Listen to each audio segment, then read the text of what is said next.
નમસ્કાર,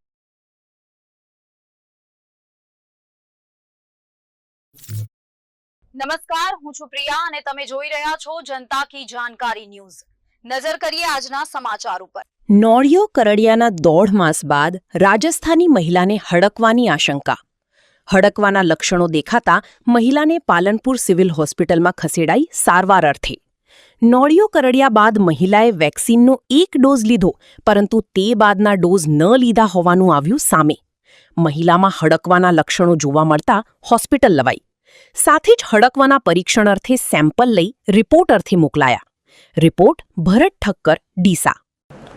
નમસ્તે, હું બનાસ જનરલ હોસ્પિટલ પાલનપુરથી ડૉક્ટર સુનિલ જોશી બોલું છું, મેડિકલ સુપરિન્ટેન્ડન્ટ।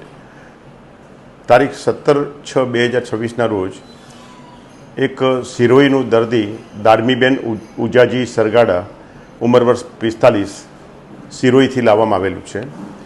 આ બેનની હિસ્ટ્રીમાં એટલે કે એવું જાણવા મળ્યું છે કે એને 1.5 મહિના પહેલાં નોળિયો કરડેલો।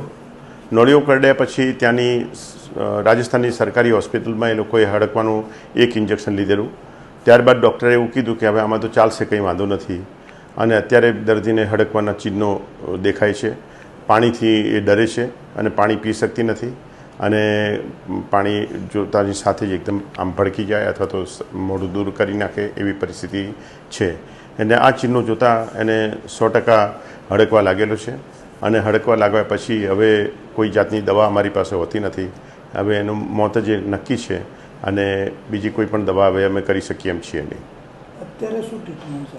અત્યારે ટ્રીટમેન્ટ અમે આવી જે બાટલા ચડાવવાનો હોય એ ચડાવીએ છીએ, અને એન્ટીબાયોટિક ને એ બધું આપીએ છીએ। બાકી એનો કોઈ આમ અર્થ નથી જોવા જઈએ તો।